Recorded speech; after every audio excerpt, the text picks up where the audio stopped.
Salut, Bonjour, bonjour, comment vas-tu? ça va? Toi? Ça va bien? Bonjour Monique, déjà avec nous? Oui, je la vois. Bonjour, Monique. Ah, on a une minute, je pense, jusqu'à 1 heure. Bonjour Shannon.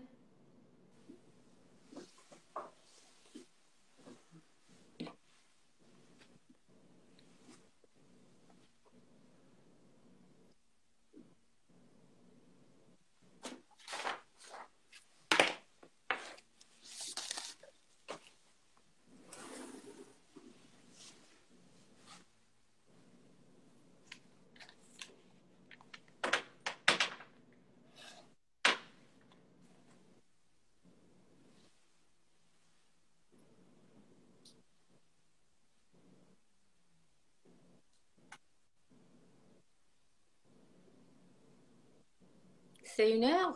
On Oui, commence. il est 13 heures. J'aimerais saluer quelques amis, incluant Christina. Bonjour Jonathan. Oui, bonjour tout le monde. Euh, bonjour et merci de vous joindre à nous. Je suis Erika Dolphin, conservatrice associée européenne et américaine au Musée des Beaux-Arts du Canada. Je suis ici dans le cadre de Pause Café, une série hebdomadaire sur Instagram Live avec les conservateurs du Musée des Beaux-Arts du Canada et leurs invités, juste à temps pour votre pause de l'après-midi. Nous serons ici tous les jeudis à 13 heures en français et à 3 p.m. in English. Alors, servez-vous une tasse et joignez-vous à nous. Aujourd'hui, je suis ici dans cet espace virtuel avec ma collègue Sonia Del Rey, conservatrice principale des dessins et des estampes. Nous vous joignons de nos maisons, quelque part dans la vallée de la rivière de l'Outaouais, sur le territoire algonquin non cédé. Nous sommes ici pour discuter les thèmes de sexe et de la violence dans la représentation des mythes gréco-romains au sein de l'art européen. Mais avant de commencer, j'aimerais expliquer comment nous allons procéder. Nous parlerons à peu près 20 minutes et dans les dernières 10 minutes, on va répondre aux questions. Alors, nous vous invitons à poser vos questions dans les commentaires. Bon, salut encore, Sonia. Bonjour Erika.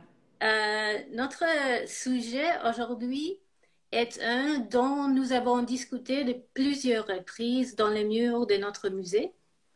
Peut-être pas lors d'une véritable pause café, mais lorsque nous cognions à la porte de bureau de l'une ou de l'autre, comme nous avons l'habitude de faire quand nous avons besoin de débattre d'un sujet pour mieux le comprendre. Et pour vous situer dans nos nos discussions ont commencé autour de l'exposition itinérante de Sonia, intitulée Beauté monstrueuse, bêtes et créatures fantastiques dans l'estampe européenne ancienne. C'est-à-dire, la plupart, ils sont des années oh, Le de 15e, le 16e oui, et c'est ça, le le 15e et le 16e siècle. donc Merci, vraiment la Renaissance et l'ère baroque également. c'est ça. Et cette exposition a voyagé au Canada de 2013 à 2015 et qui allait finalement être présentée ici à Ottawa et avec l'ajout de dessins. Mais à cette occasion, tu as dû réviser les cartels, les panneaux thématiques de l'exposition que tu avais composé à l'origine environ 7 ans plus tôt. Et Mais l'art n'a pas changé beaucoup entre ce temps, mais beaucoup de choses se sont passées dans le monde politico-culturel entre-temps, qui nous ont amenés à réfléchir sur la représentation des mythes classiques dans l'art européen, en particulier en ce qui concerne les protagonistes féminines de ces mythes. Alors, Sanya, quel a été ton dilemme précisément? Alors, mon dilemme au tout début était que quand on a désencaissé les œuvres qui étaient emballées depuis quelques années et qu'on s'apprêtait à remontrer maintenant au Musée des Beaux-Arts du Canada à Ottawa, et que j'ai commencé à les examiner à nouveau avec des yeux, disons quelques années plus tard, j'ai remarqué qu'il y avait beaucoup de détails que je n'avais jamais vraiment vus auparavant. Et surtout que je n'avais pas vu combien de violence envers les femmes on pouvait voir dans ces dessins et estampes de la Renaissance et de l'ère baroque. Et donc, la première chose qui m'a frappée et qui n'aurait vraiment pas dû être une surprise est le type de rôle qu'on octroie souvent aux femmes dans l'iconographie chrétienne. Et on pourra parler, Erika, un peu plus tard, de l'infâme grande prostituée de Babylone, dont on avait une représentation dans l'exposition Beauté monstrueuse. Et la deuxième chose que j'ai remarqué, donc voilà, c'est que dans les mythes gréco-romains, certaines bêtes, certaines créatures fantastiques ont vraiment une attitude extrêmement violente envers les femmes. Et c'est là où j'ai commencé à remettre en question ma façon de penser à ces œuvres. Comment se fait-il que je n'avais jamais vu ces détails auparavant? Est-ce qu'il se pouvait qu'en tant qu'historienne de l'art, j'avais été désensibilisée à cette violence? Par exemple, quand on a des scènes de monstres marins où on a des tritons. Les tritons, ce sont des mâles, des versions mâles des sirènes, donc mi-humains, mi-poissons, qui, par exemple, s'agrippent à des femmes et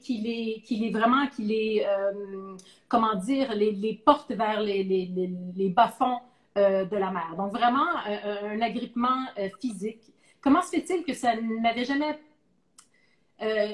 passé par l'esprit que c'était là vraiment une violence physique réelle envers les femmes?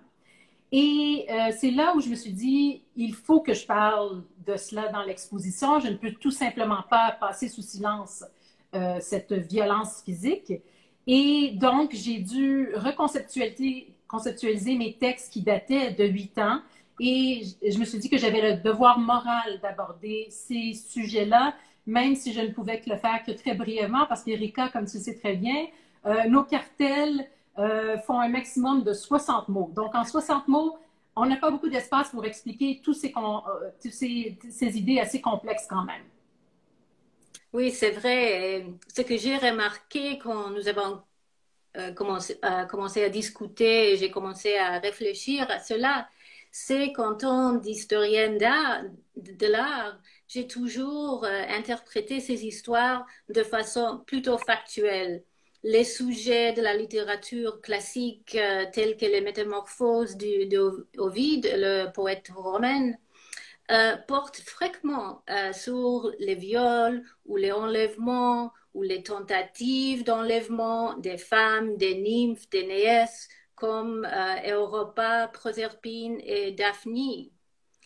Et tu as remarqué quelque chose qu'il y a dans les Métamorphoses, il y a 5 histoires d'enlèvement, 50, je veux dire. 50, voilà. 50, c'est ça. C'est important de Et souligner que dans les recherches qu'on a fait récemment, on a soulevé jusqu'à 50 récits de viol dans les Métamorphoses d'Ovide, qui est un récit classique du type qu'on appelle un poème épique. Alors, c'est quand même oui, important aussi cette façon de voir la poésie, hein, n'est-ce pas? oui, oui.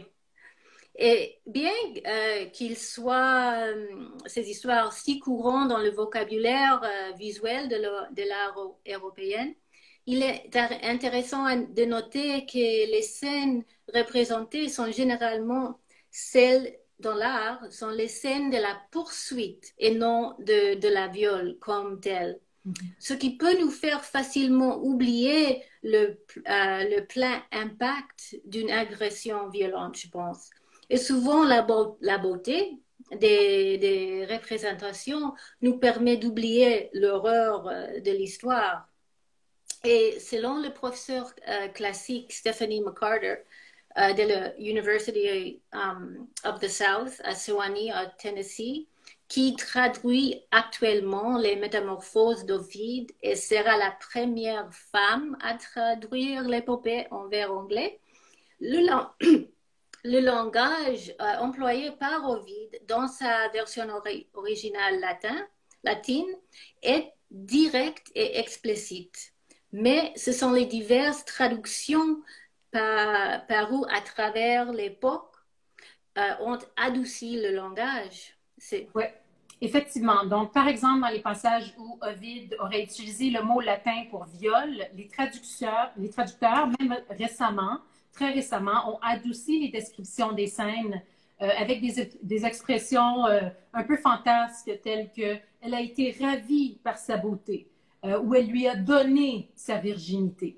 Ce sont des expressions qui reviennent toujours dans les traductions des métamorphoses d'Ovide. Alors, le travail que cette professeure d'études classiques accomplit en ce moment pour récupérer le langage d'origine, donc les verbes, les mots qu'Ovide lui-même a employés à l'époque romaine, c'est vraiment un travail très important aujourd'hui parce qu'il nous permet de réaliser combien ces textes ont été assainis pour les différents lectorats d'époque en époque.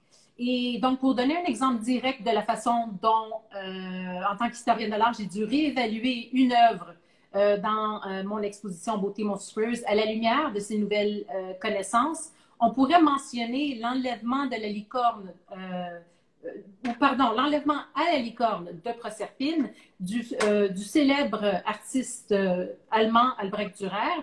Et Erika, je vais peut-être te laisser expliquer la scène pendant que moi Oui. je montre à l'écran. Oui, bon, c'est une scène très dramatique. Dürer montre Pluton, le roi de l'enfer, à cheval sur une licorne, attrapant Proserpine et l'amenant avec lui. Et la mère, le contexte de l'histoire, c'est que la mère de Proserpine, Cérès, qui est la déesse de l'agriculture, l'a cherchée partout et menacé de détruire toute l'humanité en retirant la fertilité de la terre si elle ne la trouvait pas. Alors Jupiter, ou Zeus, a promis de restituer Proserpine à sa mère, à condition que Proserpine n'ait pas consommé de nourriture lors de son séjour aux enfers. Mais comme elle avait consommé 6 graines de grenade, elle fut obligée de passer 6 mois en enfer avec Pluton et 6 mois avec sa mère, ce qui nous a donné les saisons, l'hiver et l'été. Et dans son estampe, Duret dépeint bien la violence de l'événement et l'air terrifié de Proserpine, je trouve. Remarquez comment les yeux de la licorne font écho à l'expression effrayée de Proserpine. Et donc, dans mon cartel d'origine pour cette œuvre-là, dans l'exposition Beauté monstrueuse, je parlais évidemment de la façon dont Pluton avait pris Proserpine pour la rendre reine de son royaume.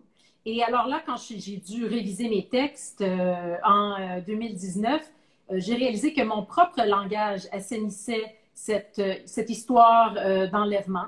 Et j'ai donc ajusté le texte légèrement pour exprimer plutôt que Pluton l'avait enlevée afin de la forcer à vivre avec lui aux enfers. Et bien que ça ne suffise pas de changer un mot ou deux ici et là, pour moi, c'est quand même un changement dans ma façon d'interpréter les œuvres et ma façon de communiquer avec le public du musée. Et ce que ça signale également, c'est qu'en tant qu'institution, on réalise que il ne faut pas nécessairement toujours rester neutre dans nos discours, que le musée est un lieu, oui, un lieu de contemplation, mais qu'il doit également aussi y avoir place à un discours critique. Et Oui, ça, oui. c'était un peu une révélation parce que je me suis donné le droit de parler ainsi dans mon exposition. Oui, c'est vrai. Je suis tout d'accord. Nous avons été toutes les deux, nous avons toutes les deux une formation en histoire de l'art. C'est une discipline académique bien établie et une poursuite intellectuelle qui permet, je pense, d'oublier très très facilement lorsque nous étudions ces images la vérité traumatisme infligé par les agressions sexuelles. Mais comme pour toi, Sonia, mon interprétation aussi a changé avec le temps. Oui, et Erika, tu sais que je veux vraiment qu'on parle d'une œuvre en particulier, encore une fois, dans Beauté monstrueuse, qui résume vraiment ce dont on vient de parler. Et ça, c'est le dessin de Marcantonio Raimondi, d'une satiresse agrippée à une sculpture devant elle. Et cette satiresse, ce qui est particulier, c'est qu'elle hurle à tue-tête. Donc, je vais vous montrer l'image et je vais tenter aussi d'expliquer un peu pourquoi, pour moi, c'était quand même assez troublant. Je pense qu'on voit suffisamment bien. Oui. Alors, c'est une image qui m'a toujours intriguée, mais j'ai jamais vraiment compris qu'est-ce qui se passait dans cette image. Alors, finalement, quand j'ai décidé de l'inclure dans l'exposition Beauté monstrueuse et que j'ai fait un peu de lecture et de recherche à son sujet, j'ai réalisé que l'artiste avait vraiment choisi un moment d'une scène particulier, une scène qu'il avait vue sur un sarcophage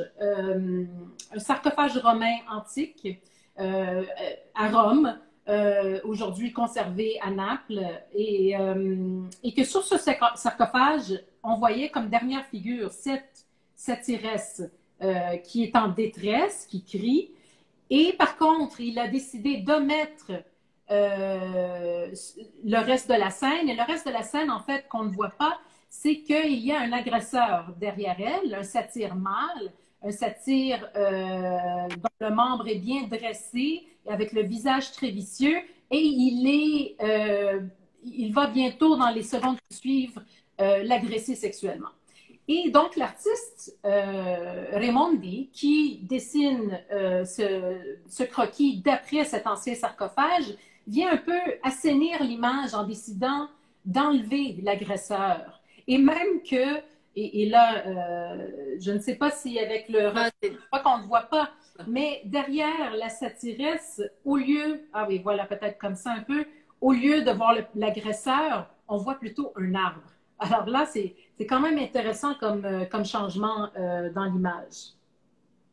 Oui, mais tout à fait, c'est particulièrement intéressant à propos de ce dessin que même si le satyre qui est sur le point d'attaquer la satyresse n'est pas représenté, le positionnement de cette dernière reste explicite et son horreur et sa souffrance sont bien visibles, je trouve, dans son expression. Souvent, dans la peinture européenne, nous ne voyons aucun indice de violence, comme par exemple ce tableau du XVIIe siècle de l'artiste italien Guido Reni, représentant l'événement de l'Europe. Il s'agit d'un autre mythe raconté dans les Métamorphoses d'Ovide. Le tableau montre Europe assise sur le dos d'un taureau blanc. Et le taureau est en fait le dieu Jupiter, qui est transformé en taureau pour la piéger. Et une fois qu'elle est montée sur son dos, il l'a amenée sur l'île de Crète, où elle lui a donné 3 fils. Filles, non, pas fils, fils, c'est ça. Alors, c'est une moyenne de traduire l'histoire d'un acte violent à quelque chose qui est consensuel. C'est ça? Oui, c'est ça. Et ce qui est intéressant aussi de noter, c'est qu'il y a plusieurs moyens d'intituler ce sujet. C'est plus commun aujourd'hui d'utiliser l'événement de l'Europe en français et en anglais, mais en anglais, on disait aussi the rape, un mot apparenté au latin rapio, qui signifie saisir, mais qui veut dire aussi viol en anglais. Oui, et Erika, si je peux t'interrompre un instant, Oui. J'aimerais mentionner que ça, vraiment, cette question des titres des œuvres d'art est beaucoup venue me chercher quand j'ai fait l'exposition sur Picasso et la suite des estampes volaires, parce que dans cette suite d'estampes, on y voit un minotaure penché sur une femme, par exemple, et même une autre œuvre où deux corps s'entremêlent. Et les chercheurs ont appelé à la fois cette même œuvre-là le baiser et le viol. Alors là, on voit comment Ouais. quand l'artiste ne donne pas de titre, il revient un peu aux historiens de l'art, aux chercheurs d'octroyer des titres, et là, ça porte à confusion. Oui. Et ça reflète les valeurs de la société au moment où il est intitulé. C'est ça. Mais dis-moi, Sonia, tu n'as pas seulement été confrontée à ce type de représentation dans les scènes mythologiques. L'iconographie chrétienne a aussi t'a posé des problèmes, n'est-ce pas? Tu avais justement mentionné la grande prostituée de Babylone au début de notre entretien. Raconte-nous donc son histoire. Alors, la soi-disant grande prostituée de Babylone est une figure féminine symbolique qui apparaît dans le dernier livre de la Bible intitulé le livre de l'Apocalypse. Et fondamentalement, c'est une représentation de tous les maux du monde. Et quand je dis maux, je veux dire M-A-U-X, donc tout ce qui est mauvais, mal chez l'humain. Et son nom complet, tel qu'il apparaît dans la Bible même, est, et je cite, Babylone la Grande, mère des prostituées et des abominations de la terre. Alors, c'est très fort hein, comme image. Alors, je me suis dit, bon, on a une œuvre dans l'exposition Beauté monstrueuse qui montre la grande prostituée de Babylone. Comment j'explique ce que je viens de vous dire en 60 mots pour nos visiteurs? Et c'est là où j'ai pensé, ben, je vais simplement citer la Bible, puisqu'elle explique si bien et de façon si imagée qui est cette grande prostituée de Babylone. Et je vais vous montrer l'image en question. Alors voici, c'est encore une fois une œuvre d'Albrecht Dürer, et je vais peut-être approcher la partie où on voit vraiment Oui. la grande prostituée de Babylone. Donc c'est cette femme qui chevauche une bête à 7 têtes. Et vous voyez, la femme, elle est quand même très élégante. Et je vais vous en parler un peu plus tard, pourquoi cette grande prostituée, quand même, malgré son immoralité, est représentée de façon très élégante. Et donc, cette estampe, encore une fois, d'Albrecht Dürer, ce grand artiste de la Renaissance allemande. Et donc, quand j'ai commencé à rédiger le cartel et que je citais la Bible, j'ai écrit les premiers mots du verset en question et je vais vous les lire. Alors, il s'agit d'une femme assise sur une bête écarlate, pleine de noms de blasphème, avec 7 têtes et 10 cornes. Et là, en lisant le reste de la phrase, je me suis dit que ça devenait un peu trop obscène pour partager ces mots avec nos visiteurs. Et là, je me suis dit, mais franchement, mais là, ça se passe dans l'espace de 30 secondes que je décide de ne pas rédiger la deuxième partie plus obscène. Et 30 secondes plus tard, je me dis, mais franchement, pourquoi je me censure et pourquoi je censure la Bible d'ailleurs? Et là, alors, j'ai fini par rajouter ces mots. Et Erika, je suis sûre qu'on s'en est parlé à ce moment-là, justement, il y a peut-être un an quand j'écrivais ces textes-là. Et donc, je vous lis le reste de la phrase. La voilà. Cette femme tenait à la main une coupe en or. Et je vous montre encore l'image. Alors là, on voit que dans sa main, elle tient une grande coupe. Et donc, cette femme tenait à la main une coupe en or remplie d'abominations et de souillures de sa prostitution. Alors là, c'est vraiment, encore une fois, très, très fort. Et c'est pour ça que je me suis dit, il faut inclure ces mots-là parce qu'aujourd'hui, en 2019, on ne peut plus se permettre d'assainir justement ces textes-là qui existent depuis des millénaires d'ailleurs. Hein? C'est pas nouveau. Et donc, pour revenir un peu à comment elle est dépeinte dans cette estampe de Dürer, il la représente en fait sous les traits d'une courtisane vénitienne, avec sa belle grande robe, avec sa coiffure traditionnelle, qu'il a fort probablement vue de visu lorsqu'il a voyagé à Venise. Ouais. Non, on pourrait parler pour quelques heures sur ce sujet Et aussi, on a le problème avec la Bible, avec les traductions. Hein. Ça, c'est une autre. Et la Bible est un livre plus compliqué, je pense, que les Métamorphoses d'Ovide. Mais je pense qu'on perd du temps. Alors, je vais finir, je pense, et ouvrir aux questions. Mais je voulais finir avec quelques mots et dire que ce que nous avons discuté d'un sujet très sérieux, mais j'ai réussi maintenant à trouver une nouvelle façon de l'envisager avec une nouvelle profondeur émotive. Justement, reconnaître la puissance émotive des sujets violents présents dans l'art européen rend mon travail plus stimulant et satisfaisant. Cela me fait prendre conscience que l'art européen dépeint souvent cette lutte humaine continuelle, ces relations de pouvoir qui mènent le monde, ainsi que la vulnérabilité totale de l'être humain face à la beauté et la terreur de la vie sur la Terre. Et ça, c'est où je suis arrivée aujourd'hui. Ouais, Et toi?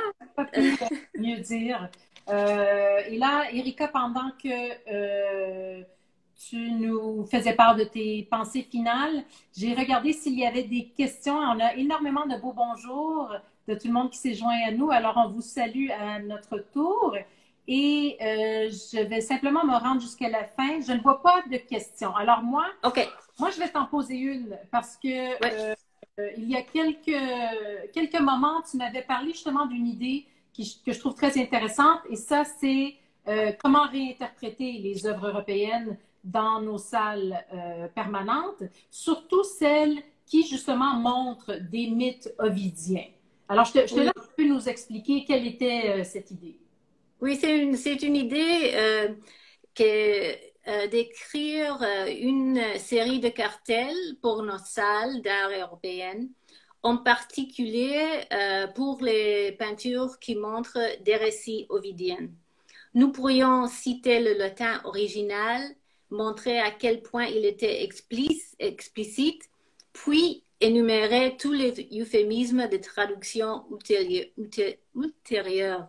Mais aussi, si on pourrait jouer, présenter aussi dans les salles permanentes des estampes aussi, ça, il y a des problèmes avec ça à cause de la lumière, mais si on pourrait introduire ça aussi, je me demande s'il y a aussi une différence, que je trouve qu'il y a une langue visuelle plus graphique, plus dramatique dans les estampes qu'on ne voit pas tellement dans Les grands tableaux. les tableaux.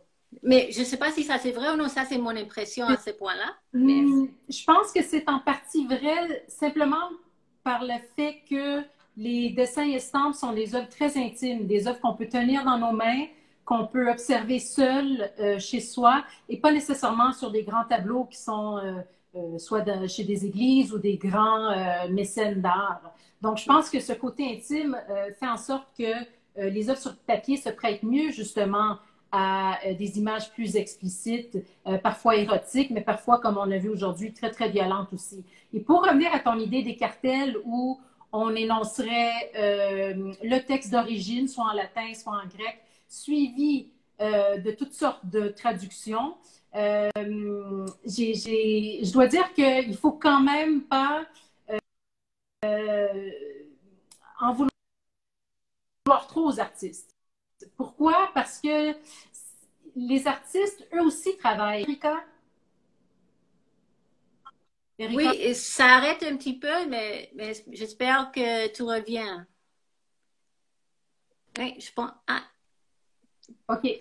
tu es là maintenant, je pense. Oui? Oh là là. Finir comme ça c'est dommage. Tu reviens. Je peux t'écouter de temps en temps, mais...